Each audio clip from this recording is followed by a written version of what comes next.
આગામી દિવસોમાં રામનવમીને પગલે બોટાદ જિલ્લાના ગઢડા શહેરમાં ડીવાયએસપી મહર્ષિ રાવલની ઉપસ્થિતિમાં એક શાંતિ સમિતિની બેઠકનું આયોજન કરવામાં આવ્યું હતું। ગઢડામાં શાંતિપૂર્ણ રીતે રામનવમીની શોભાયાત્રા પસાર થાય તે માટે હિન્દુ મુસ્લિમ સમાજના આગેવાનો સાથે શાંતિ સમિતિની બેઠક યોજાઈ હતી। ત્યારે આ શોભાયાત્રા બોટાદના ઝાંપે, હાઈસ્કૂલ 4 રસ્તા, ટાવર ચોક, નવી કાપડ બજાર, માણેક ચોક, વઢાલા ચોક, જીન નાકા સહિતના માર્ગો ઉપર નીકળનાર હોવાથી પોલીસે ફૂટ પેટ્રોલિંગનું આયોજન કર્યું હતું।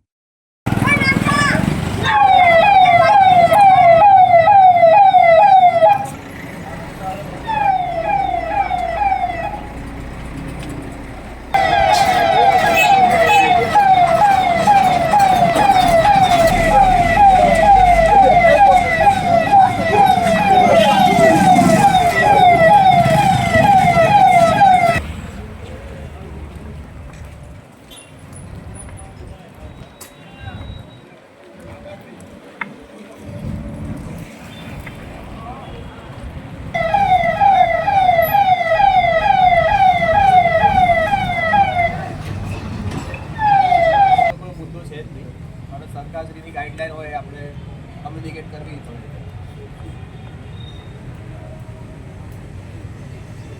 એટલે એમાં આપણે કંઈ કરી નથી શકવાના પણ થોડુંક એટલામાં ઝડપથી ચલાવજો દર વખતે એટલે ચલાવી જ લો છું